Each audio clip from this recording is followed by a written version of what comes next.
Hello, everybody. Welcome to Bill and Amon's Bogus Hangout. We've got uh, Terry and Doc with us today. Uh, have them introduce themselves and tell us what they're up to. Doc? Doc Sheldon, Intrinsic Value SEO and Search News Central. And yesterday and today, I'm just working on wrapping up a deadline project to get a report off in the morning. And I've been doing some more digging into that rabbit hole GDPR, which is just seems like the deeper I go, the deeper the hole gets.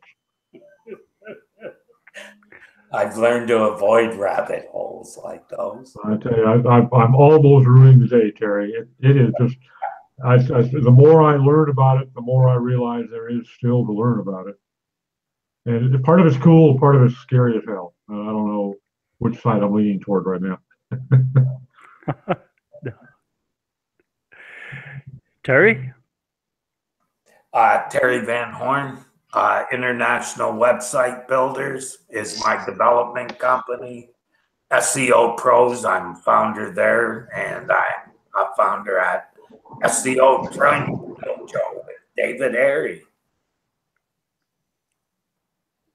And what have I been doing? Not too much, really. Bit of development, and I have been working on a post, trying to finish it up.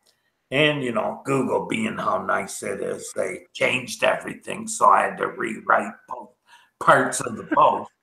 However, it just made what I'd already written seem that much more real. I've spoken about here the disambiguation.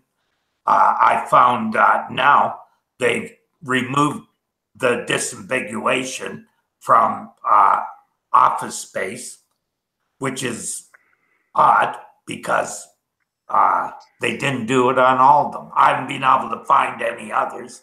For instance, Jaguar is exactly the same. All the others I looked at the time are exactly the same. However, I chalk it up to they've realized that was a bad move. So when someone searches for Office Space for like a place to work at, they're no longer telling people that it's a movie or a place to work at. Yes and no. It's still doing both, but at the before March, or when I discovered, they've removed the see results about. That box is being removed, whereas that box is still on the Jaguar queries, which kind of means, okay, we're not going to use that here. And what was neat about it was it seemed to help the rankings that I was kind of working on that kind of got thrown for a loop. However, the SERP composition hasn't changed much. There's still the aggregators, classifieds, where there used to be mostly Office Space providers. So it's still a much more crowded space. Interesting, Terry. I just ran both Office Space and Jaguar on, logged in. Yeah. Both of them do not show the disambiguation. So maybe they've taken it off. You're not logged in? I am logged in. You are logged in, and it's not showing it on Jaguar. Well, like you say, it's still a mix of results for both, but the disambiguation. Okay. I did that query this morning on US and Canada. Yeah. It had it there. No, I'm logged into US. Yeah, just wait. I'm gonna try it again here, see what happens. Mm-hmm. There may be some flux going on right now. They may be in the process of rolling something. Remember the days of Everflux with Google or the Google Dance? Where you had multiple IP addresses for different data centers of Google. You could try things to see if they change it. Yeah, that was fun. So I'm glad it Google updates quicker than that. They sure have. They've closed an awful lot of the people, haven't they? Yeah. I still see it in the Canadian results. Uh, I'm logged in though, but I don't think that should really affect that. I wouldn't think. Is that Ammon? Yeah. Who's joined us? How are you today, Ammon? Introduce yourself and say hello. I've been rearranging the home office, moved the desk around, but it means I haven't reset up all the studio stuff yet.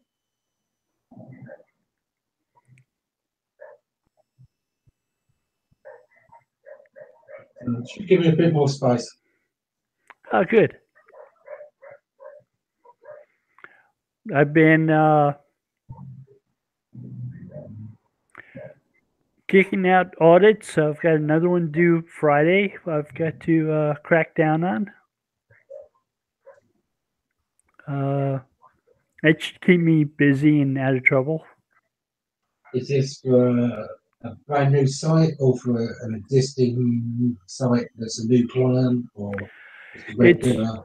It's for an existing site that's a new client. Mm-hmm. It's actually for a site. They've got a UK version and a US version and a blog version. So that ought to keep me busy. So the blog isn't for either Americans or English? It's hard to tell. I mean,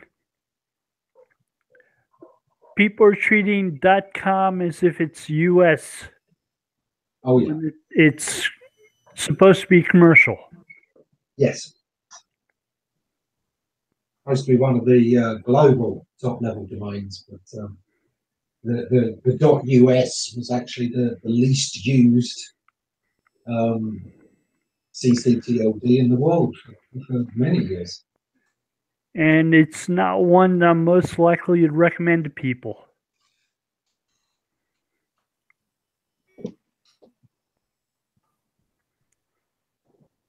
I think a lot of times people automatically jump to the conclusion that most sites are .coms. Yeah. Yeah, there certainly is an element of that. It took a little while for the UK to decide whether .com was better or .co.uk, you know, meant it was for this market. Consumers took a little while to kind of make up their minds on that. But they seem pretty happy now with the mix. When you use Google, is it google.com or google.co.uk? It redirects us to the UK. It redirects you to the UK if you're on the .com. Yeah, it used to be that down in the right corner of your status bar, there was use.com, but that stopped working, meaning it used to be that it would give you mostly US and global sites, I guess, but now all I get is Canadian sites still. I might as well just search a Canadian index. Yeah. So it's geo redirecting? No, it's broken is the way it's seen. Well, broken, that may be the way they want it to work, but it doesn't work for me. Because when if I put in US, I want the commercial listings that another person searching globally is going to see. So it's totally useless to me. Yeah, exactly. I mean, localization is built into the algorithm. So, it's on overdrive and like insane mode, I think. Yeah, down here, if I just type in google.com, it'll automatically send me to the .mx. So I have to put in a custom URL to get the US side. I just set that up on my desktop, so I click through to it. But if I just type in google.com, I'm going to land on an MX site. Right. And it's aggravating. Terry, the insanity in results is localization. It realizes you're much closer to Quebec than everyone else.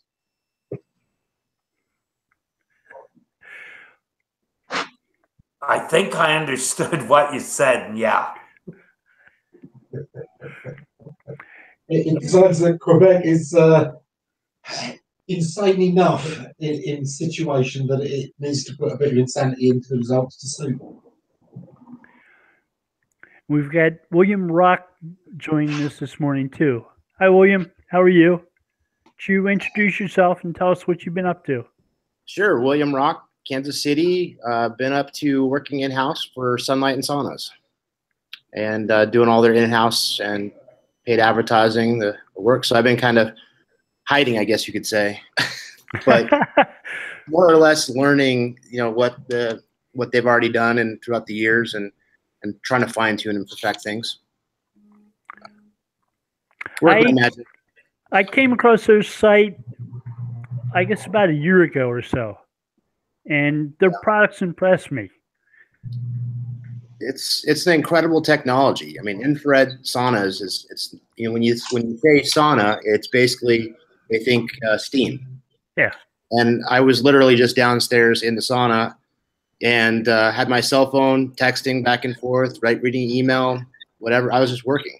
So it only affects the core body and warms that up, and such a awesome health benefit. And you guys know with me with chronic pain, I've been going through this treatment for about 6 months, but I had started with infrared light laser with my chiropractor for the last 4 or 5 years. And so ever since I've gotten to this, it's more the same kind of technology, but completely around my body. So everywhere. It helps with the chronic pain. So a lot healthier than a microwave. But yeah, definitely. A lot of people think it's a microwave, but it's not. Yeah. I mean, there's light. It's basically, light therapy. So basically, it's waves of light in different frequency. That's, you're absorbing just like you would traditionally do if you were out in the sun, without the harmful radiation. When I was a teenager, I used to have joint problems with my knees, and we had infrared lamps for that. And it's the heat right deep down inside. Yeah. Well, and then the other piece to it is the detoxification.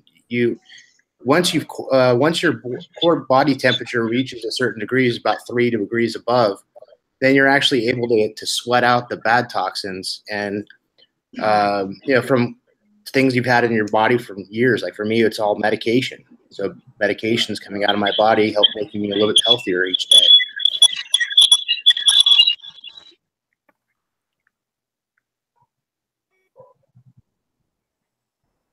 Not sure if that was me echoing. That was weird. Somebody had just murdered a guinea pig.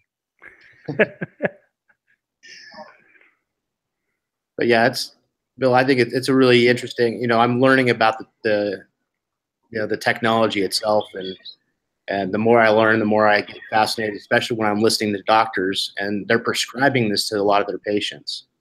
You've got things like Lyme disease, or you think about cancer, and after they've gone through the harmful, all the different radiation, everything else that they've got, chemo, they've got to get that stuff out of their body. And really the only way to do that is through sweat.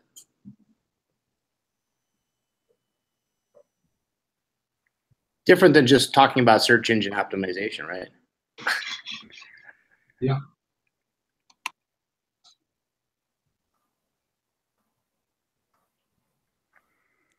I've got a couple of interesting little side projects coming up.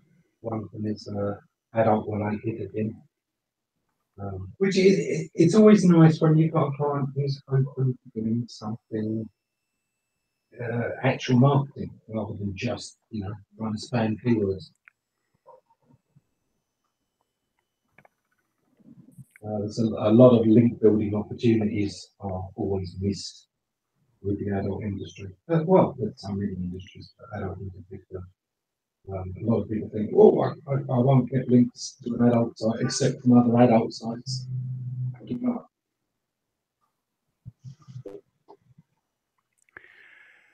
I remember OkCupid doing lots of data type things to attract links.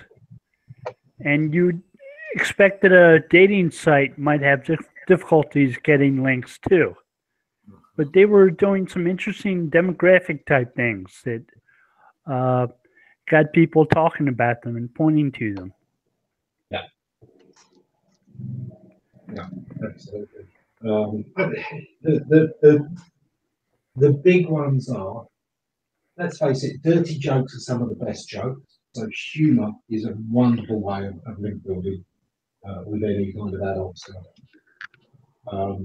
You know, for an example, if they've got one of these, you know, super quiet vibrators or something like that, then, you know, you've got somebody going through their day, taking all kinds of shit and just smiling away happily. And of course, it ends up with the fact that they've been using this silent vibrator all day. And people will share that kind of stuff if it's done right, because it's just fun. We find the taboo subjects more laughable anyway. You've got to be pushing the envelope for humour to really work.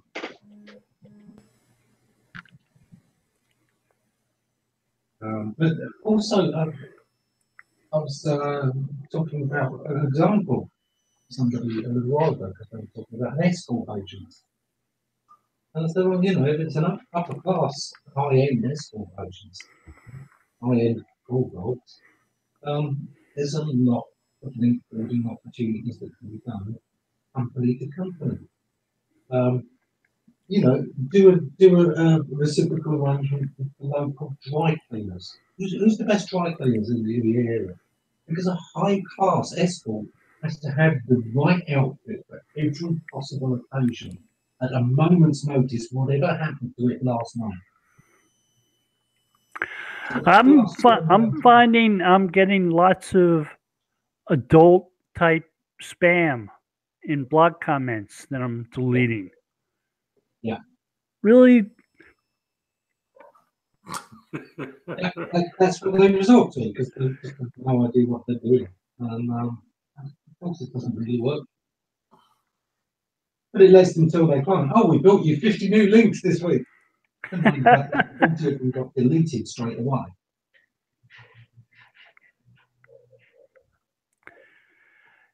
Yeah. They got deleted from my spam filter. They didn't even make it as public links anywhere. But then for a long time, I think the biggest blog spam I was getting, it wasn't adult, it was handbags and sunglasses. For some reason, they seem to have really bought into the blog spam. Back when I still had the blog and still had comments. And oh my goodness, I got fed up with the word Louis Vuitton.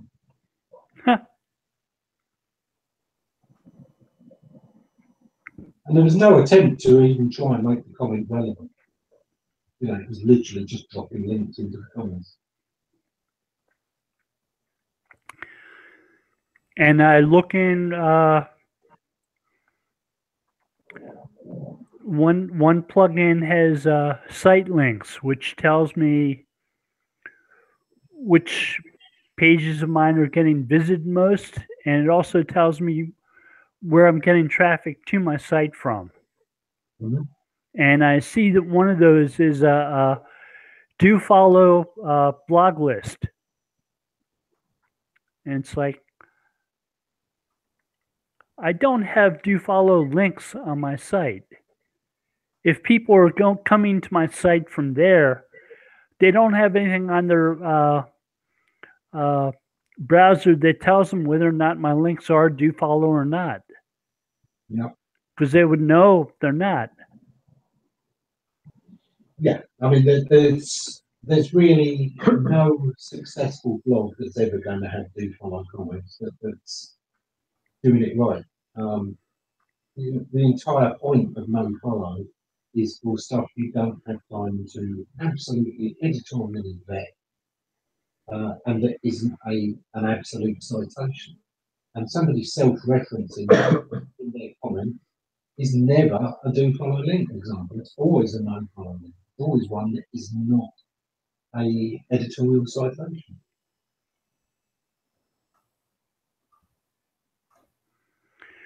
Right. That's just not a path to successful SEO. Yeah, absolutely. I'd say the same about forums. You know, if you can find forum links that are do follow, there's probably something wrong. Certainly, all the signature file links should be no follow. Sometimes you might want to follow the ones in posts, but questionable. But there's probably Ideally, I think those kind of links is always about the reader, not about the search engine, and therefore the no follow doesn't change that. It makes the focus about the reader.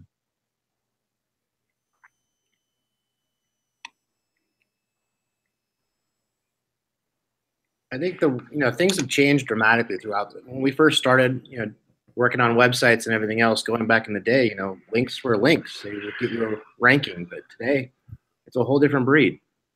I think it goes back to the editorial piece. Are you able to get a link back to your site that actually has strength? Is there a real credit behind that link? Why are they actually linking to you? And is it important to that visitor experience? I think that's probably a much higher strength than just what is the quality of the site? Quality of the site takes a lot of, everything in place, but at the same time, it's got to be niche. What are they talking about? Are they talking about that blue widget, or are they talking about the purple widget on an entire theme of their site? And I think Google's gotten smarter on the way that they can actually detect purchased links, even if it wasn't for money. Or a guest blog, not just bot links. Bot links are easy to find. Quite simply, they often just are up for a month. So if you're indexing a website every month and you're keeping track of every link on that website, every time a link in the same position is changed, if it's on a monthly basis, it's probably paid. Yeah. You don't have to be a guru to figure that out. But what they do seem to have a really good handle on is guest blog, where they'll take a post from anybody on any subject. In other words, you go there and you'll see the home page. If there's like the loop page, right, with 10 pieces on it, you'll see them on 10 very divergent topics. That's that lack of relevance there. As far as topical relevance for the blog, is the same reason that they're so good at figuring out whether your inbound links are coming from relevant sites. That shouldn't be terribly difficult for them, really. It's not. It's real easy. Yeah. And it's part of Panda forever. Sure. From day one. Actually, I'm going to disagree with that. I don't see that. I see a lot of things that talk about a wide variety of topics that do very well. Just about anyone's social feed. It can talk about any topic, moment to moment. Google doesn't care. It wants to rank it. That's quite right. That's how the content should be. What they're doing is they're doing the old bad neighborhood penalization. A lot of those guest posts are linking out to different things. Well, which are bad neighborhoods, and over time, that is what affects the site. Nothing to do with the fact that the content's have a lot of different topics. Yeah, when Penguin came out, there were a number of people who had blogs like that got spanked, where they thought that they were topical blogs and they still got spanked. And when I looked at them, I said, well, it looks like a guest blog. You may not think so, but it does look like a guest blog. Yeah. And they're looking for a footprint. And that came right from Matt to Dave. Well, Terry, you remember when he smacked and Smarty, and Right. got me the same day for that one post that he decided that I forget what it was now. That it was a guest post that I had, but it was on social media in the Latin American market. And he decided that my SEO site that specialized in blog management and social media shouldn't have that. That it was irrelevant. What the hell? But yeah, I mean, they've been focusing on the relevance for inbound, tying two sites together for a long time. I don't see it as that difficult at all. But I see some validity to what you're saying, Ammon, that an awful lot of sites are multifaceted, but most of the ones that are having any success, I think they're really dividing their content into topical areas. Yes and no. I mean, the thing is, you've seen enough articles by me, I often stick in a slide. I'll throw in an example and then I'll throw out a link to that thing, which is off topic to the whole page, but it's perfectly relevant to that particular paragraph and to the reader's intent and ability to things they might want to dig into further.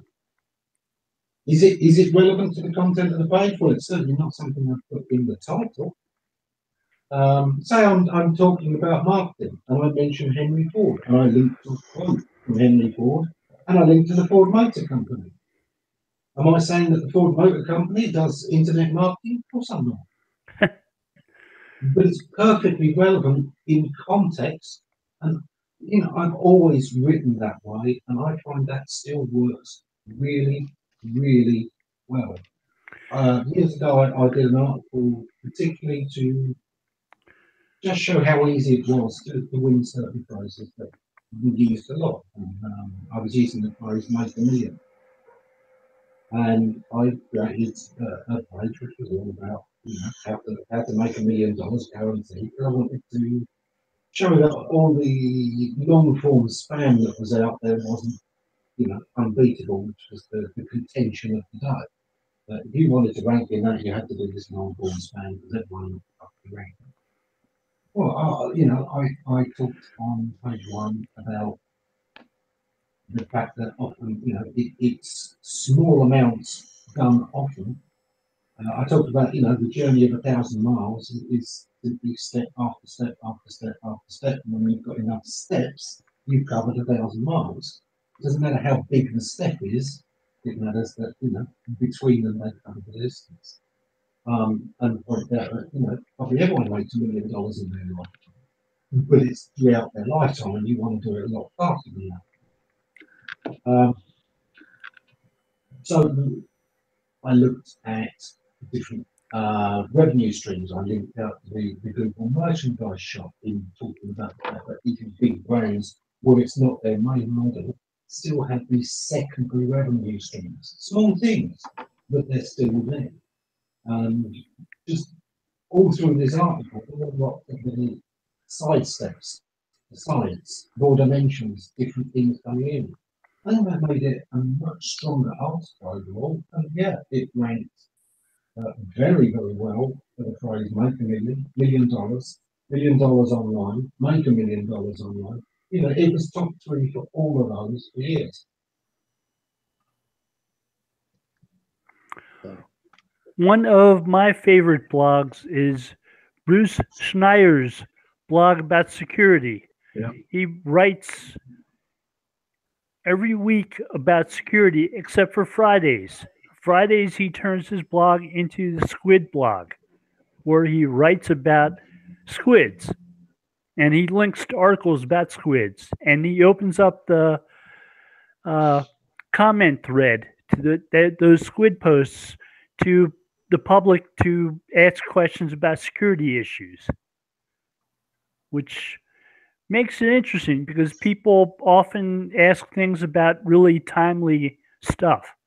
Yeah, he's a sharp cookie too. He is. Very good information. You get his newsletter? No, I don't. You ought to sign up for it because they send out stuff that oftentimes he doesn't cover in the blog.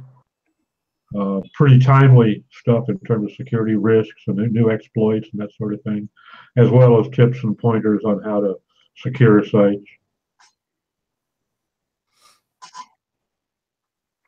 I'll sign up for that.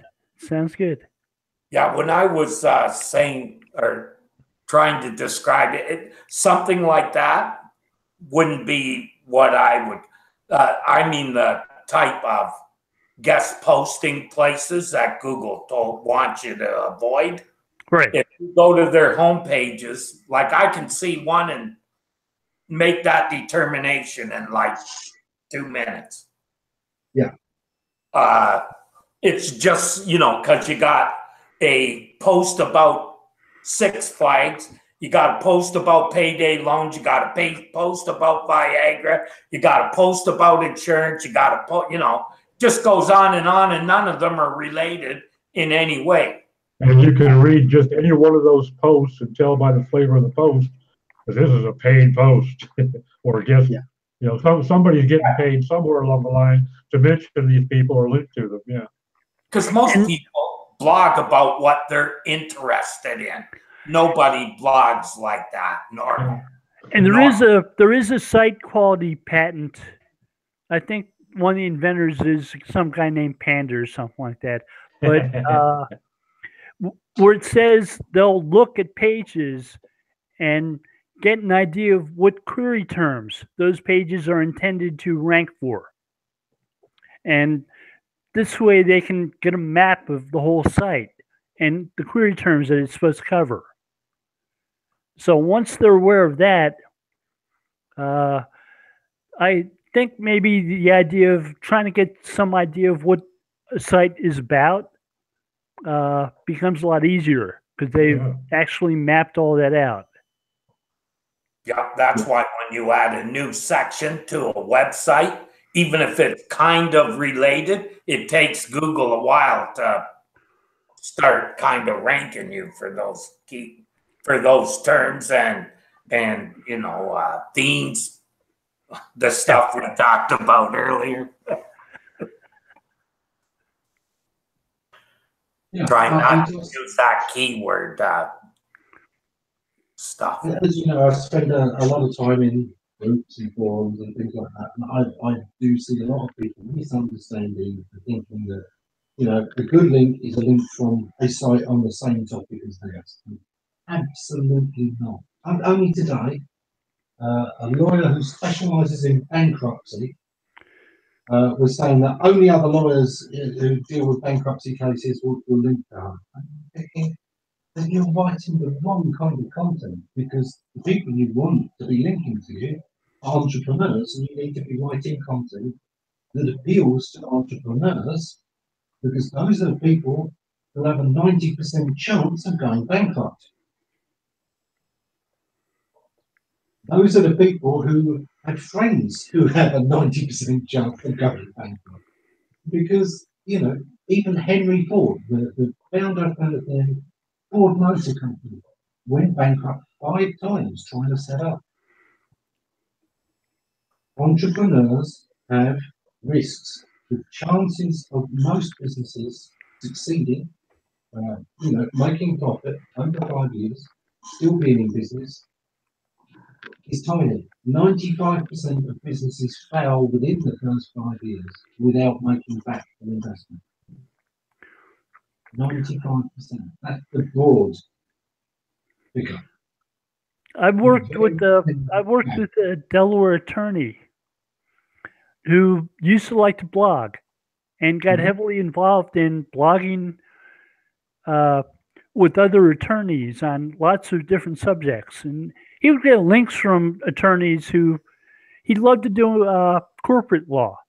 He loved to actually take contracts that were using Delaware law and go through them for his clients and tell them whether or not it was good law.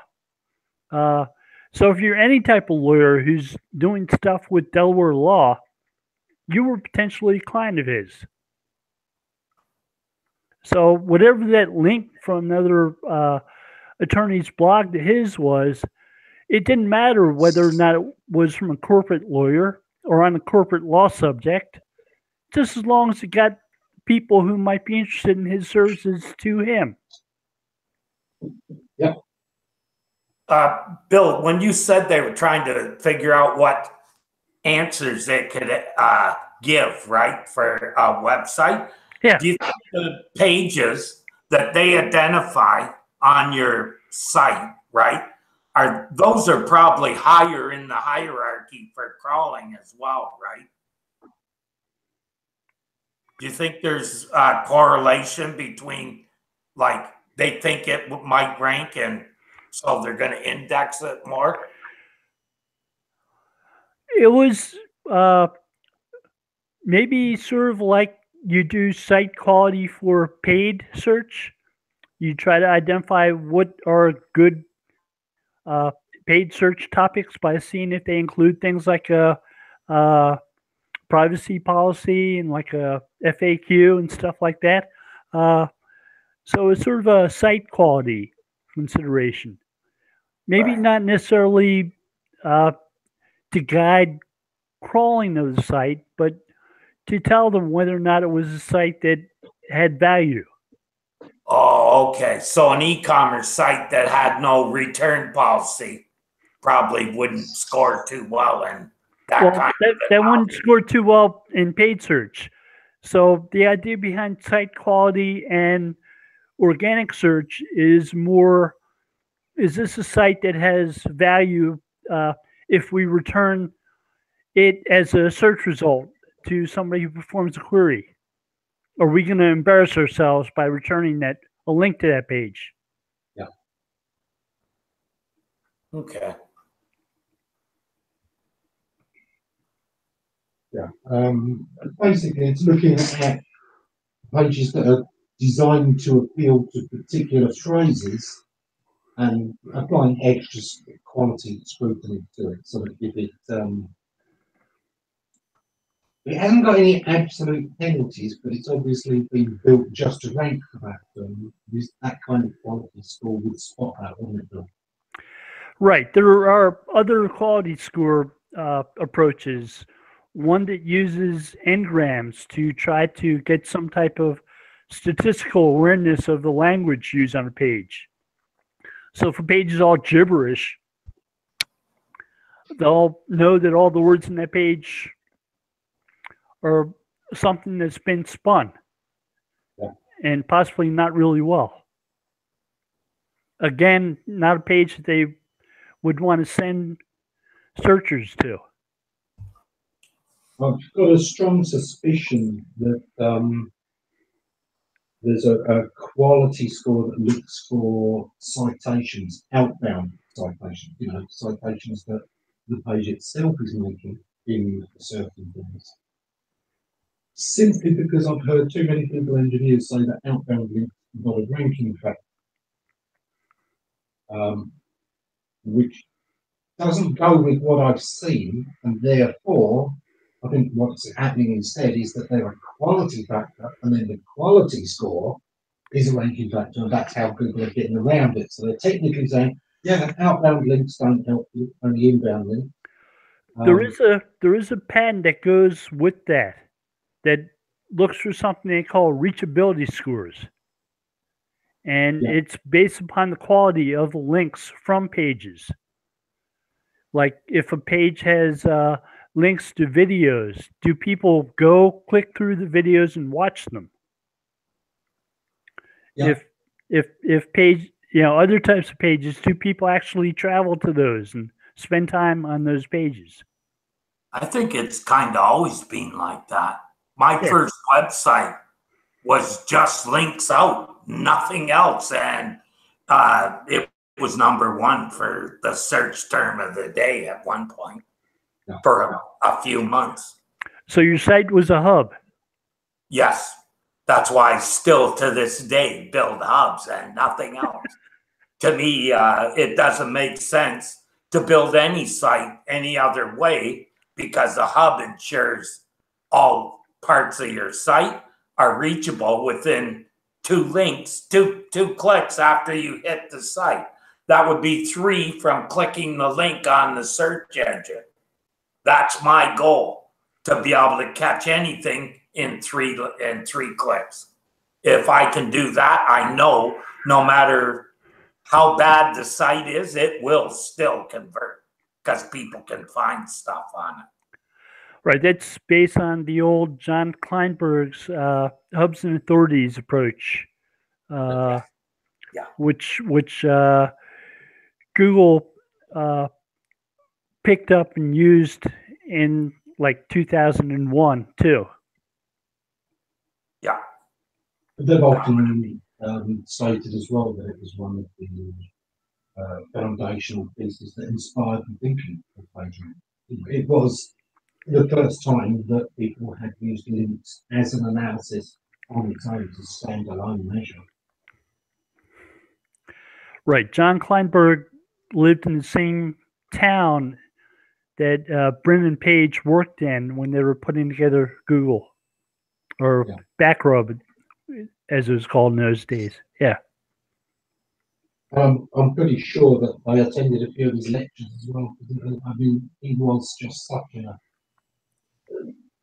a foundational figure of the science of information retrieval around Stanford and Cornell and some other universities at the time. Look Smart had a search engine based on Kleinberg stuff as well, right? I forget the name of it. That was like, that's ancient search history. Look, China certainly paid more attention in some ways to Hudson authorities in a different way. It had more topicality built in from the get-go. PageRank didn't, and they added it later. But the kind of hilltop effect was built into Dioma from the start. Dioma, that was the name of it. Thank you, Ammon. It was an impressive algorithm. It kind of answered a problem nobody really had anymore at the time. Most people were happy enough with Google. Those who weren't using Google were still using whatever was the default. So unless you could get Dioma in as the new default, or radically beat Google, there just wasn't quite the demand for it. Yeah, that's when a lot of them were trying different methods to see if they could outdo Google, but not even close. And Bing is still giving prizes away when you search. You have to pay people to use Bing, basically. You know, basically, there's another thing when it comes to links that I don't hear a lot of, not just here, but in all the SEOs on the web. You don't hear a lot of people actually talking about going after, you know, how we've actually been building links forever. So if you got a website that's, you know, at least 5-10 years old, you've got some outdated links, and those links may be pointing to pages that have gotten deleted a long time ago. And looking at your 404 logs and Webmaster Tools can glean an opportunity where you may have had a piece of content that was ranking very well, and all of a sudden you're not getting that benefit and you have no idea. But basically, once you've actually identified that 404, is it needing a 410? Oh, no. Broken link building is widely talked about. It just tends to be at the lower level. It's just an elementary kind of topic. But yeah, if you want to search it, it's called broken link building. It's one of the very famous techniques that have been regurgitated over and over. I think Brian Dean probably covered it. I'm certain Neil Patel will have, which usually means everybody's heard of it. Yeah. That's now part of my audit is I try and figure out if they've done that, where they've renamed a directory or pages, and you know where you find them? Usually in the Google list of 404s. Yeah, it's an easy gold mine. You can, you know, kind of, it's not really bringing back the dead, but really you're kind of bringing back that opportunity where they may have gotten conversions from high priority link content.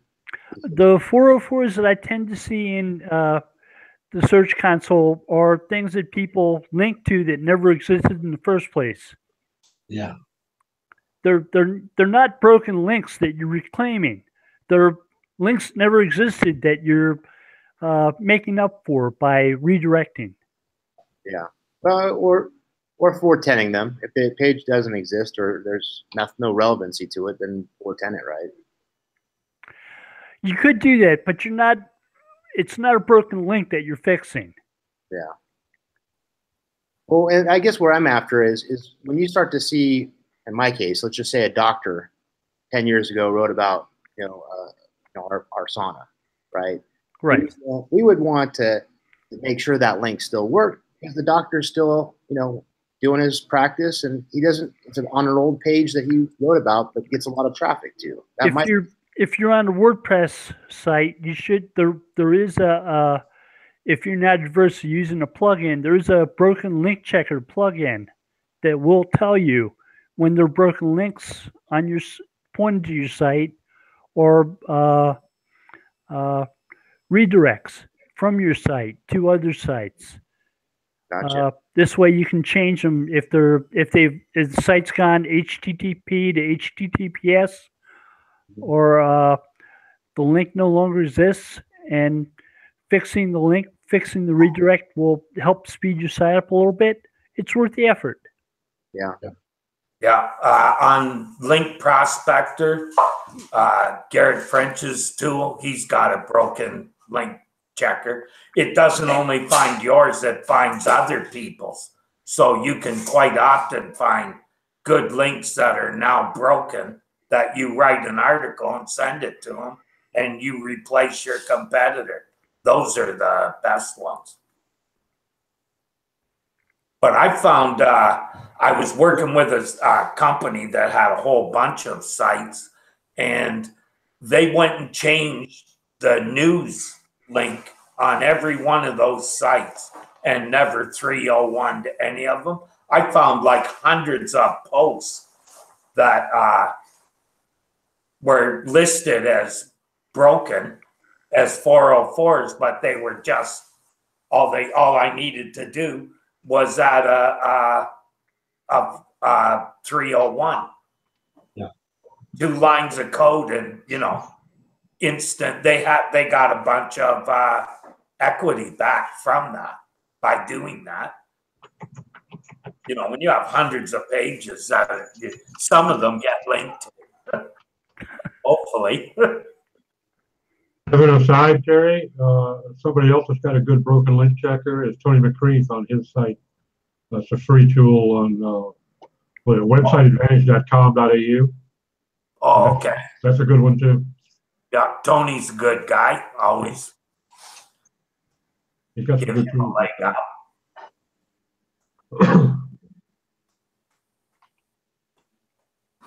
Good to know. I haven't used Link Prospector for a long time, but I still use it quite often I like it because it collects everything in a Google search that I'm looking for. Yeah. And that saves me a lot of time. Yeah. Check out on Tony's site the tools tab, William. He's got a bunch of free tools on there. And some of them are pretty good. And Tony's a sharp guy. He builds some good stuff. I agree there. And that's websiteadvantage.au? Websiteadvantage.com.au. And you've got my PayPal address, Tony. Just go ahead and fire payment off on every week.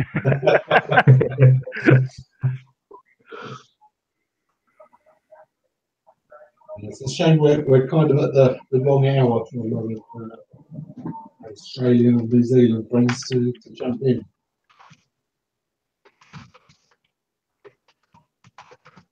As Aidan proves with his early morning coffee, sometimes joins us. Oh, by the way, I tried SEM Rush. I found it quite useful. Yeah, that's one of my favorite tools. They've gotten so much better with that crawling, link crawling on their tool for that. I didn't use it for that. It was, I found that I like that they show you the cert, and I can then get it to tell me what, because my competitor analysis, I do it by choosing a set of keywords, running them in Google, seeing who ranks, and then applying a score to each ranking, and then total those scores up, and I get the top 5 competitors. Yeah. Well, and one of the tricks that I've been doing in SEMrush is I'll actually have your main website that you're actually tracking, that's your business, and then you'll take your 4 of your other competitors or 5 of your competitors and then run them into a site audit as well. And then I'll just run the rank checker on each one of them. But then within your main account, you can still have all of your competitors listed in what their rankings are and see ups and down spikes pretty quickly. But it's nice to be able to go and do an audit on your competitor and look at where they're broken. Yeah, I don't use tools for that kind of stuff. I use the big tool. Well, I do that too. But for fast, quick audits on things to keep track of everything on a monthly basis, it makes it a lot easier when it's automated. Just saying.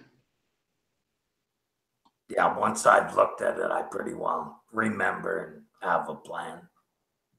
I have no use for tools after that. But each man has their own way of doing things. That's why we're optimizers. Well, I think, we learn from each other too. We could get the exact same routes doing diversely different ways to get there. And that's what I like about it. Yeah. So the more skills you can use to get there, the better off you are. That's why if you can't read HTML and you can't program and all you can do is build links, you're out of your league in most cases. I don't know. You know what? I've seen some really, really, really great copywriters who can kick the arse out of technical SEOs because, the technical SEOs know all the code, all the wonderful stuff, but they can't get a link to save their life. If you can't get a link, you can't beat anybody. It's that simple. Neil Patel, crap SEO, great marketer, ranking very well, thank you very much, making a lot of money. I don't envy him, but you should know him. You should understand that, there's more than a certain number of skills involved. And at the end of the day, influencing people is much more important than being able to influence machines. As you say, Terry, Googlebot has never bought anything from them. Right. But it never, I did PPC just to see if I could do it, number one, and to see how it works. Because I found that, after I did that, it told me so much, it gave me so much information that I could use in SEO. I've always wondered why SEOs just say, oh, I can't do PPC. I mean, Jesus, no one's better qualified to do it than an SEO because of our understanding of keywords. And what the PPC gives you is that second part, which are the hooks that get people to follow, the CTAs, right? Get what makes people buy. It's easiest to find out using PPC, in my experience.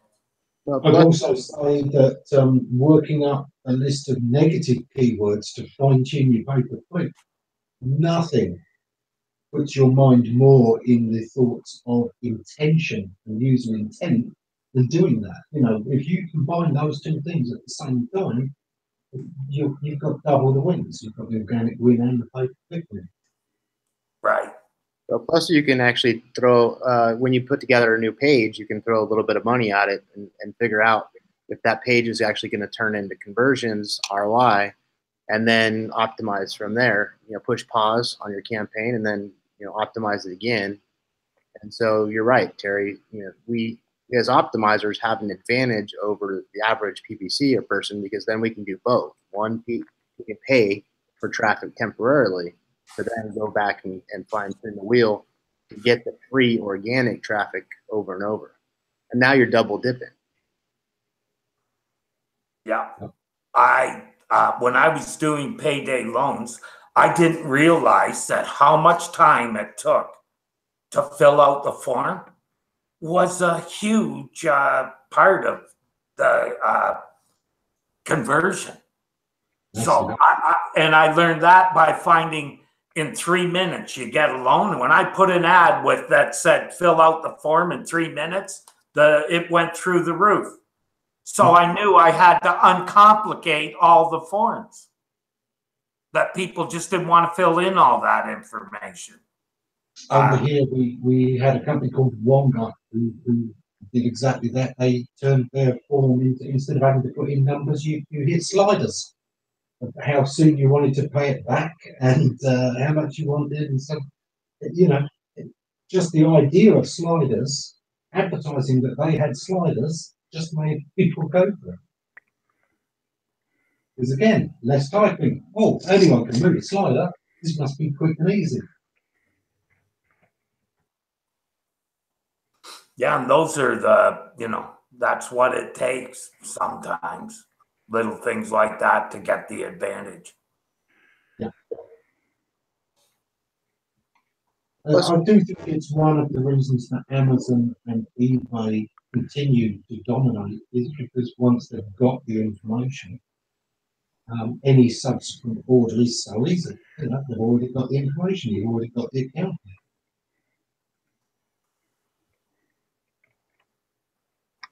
Well, the other thing that I like to use paid advertising for is A/B split testing.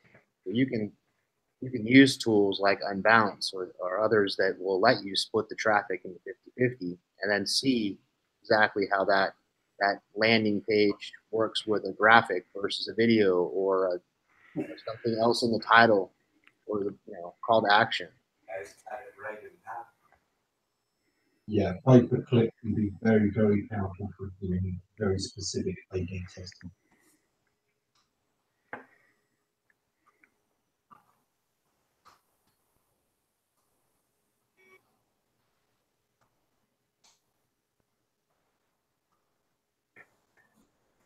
We are coming up to the top of the hour, so we probably should start doing our plans for the week ahead. Bill, what are you up to this week? I am up to doing a site audit. That should keep me busy. Very different when they're for a new client who's been around a while than for a new build and than for a client where you're doing a regular checkup. Because obviously, there's a lot of clients that I like to do a yearly audit anyway. This one is for a client who is new to us. So we haven't worked with them before, and if we get the opportunity to implement a lot of this stuff, it'll likely get done effectively. Yeah. Have they been with other SEO agencies before, or are they, newcomers to SEO agencies? They're a good-sized company. They've been with other SEO agencies before. Uh-huh. So their expectations are low. Well, that depends on the agency. That's what I mean. Usually if they're looking, expectations are low. Sometimes it's the expectations are unrealistic. You do sometimes that too. Ones that come across like that. I remember some years ago taking over from one of the biggest companies in the UK. Yeah, you've been billing me for 5 weeks and I'm still not on #1 slot. What the hell? Yeah. They've been working SEO for years, many years, and never quite page one because of, particularly competitive area. And they wanted to do so. That was why they were moving.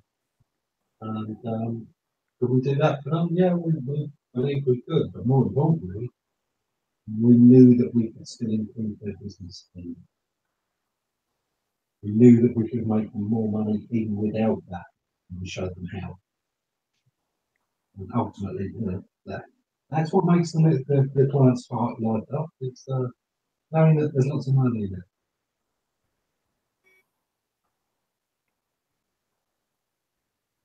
Oh, what are you up to this week?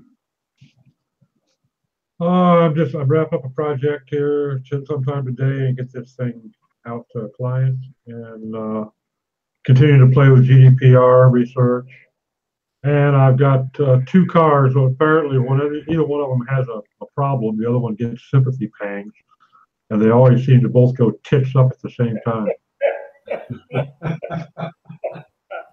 So when the car breaks down, somebody calls, they're broken down in such and such intersection. So you jump in the other car and you go to get them and you break down halfway there. It just seems to be the week for leaks in radiator hoses and hard tubing and whatnot. I've been having a water leaks on both cars.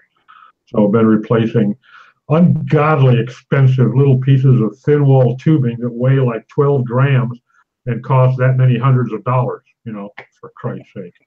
Yeah, they're all made out of saffron. You gotta go buy a horse, it's cheaper. Yeah, cars are not cheap when they go wrong. Henry, what are your plans for the week ahead? The week ahead, I'm working on a community site, trying to get it straightened around and ready for launch in April, and writing some posts on co-working and whatnot, keeping busy. Yeah, teach you how to travel, mostly. Yeah. William, how about you? Yeah, I'm working on learning a little bit more on WordPress. I've been for the last 2-3 months. We've been going through and developing a new structure, new site, and then also playing with. I've just gotten finished lighting a site that I've talked about putting on the internet for years called livingthroughthepain.com, and it's my personal story through pain throughout the years since '97, and it's going to be a resource for everything about the disability that I suffer from with CRPS. So. Good luck with that. I know it's been a long time in the planning. Yeah, but it's nice. It's gonna, you know, it's good to be out of pain where I wasn't as much in. Like, if you guys known me for many years already, and you've known how bad it was and to where it is now, you know, I'm very blessed. Not everybody with my disability has that opportunity. Yeah. I've suffered with chronic pain myself. Every time I read an article by Neil Patel, Larry Kim, you know, I just feel excruciating. Yeah, it doesn't help for, you know, thinking clearly, especially if you're on medication. You know, that basically helped me, or basically that was what, 2012 when I laid myself off from working full time, and then worked out of the house with agency stuff, and now I'm back into a full-time gig again. So it's taken me a while, but yeah. Well, it helps so you kind of get free therapy at work, doesn't it? yeah. Well, I get to go down in the sauna. We have a day spa downstairs, so I go down there, sit in the sauna for half an hour, read some email, and come back up to work. Yeah. Bring your own barbecue sauce while you're in the microwave.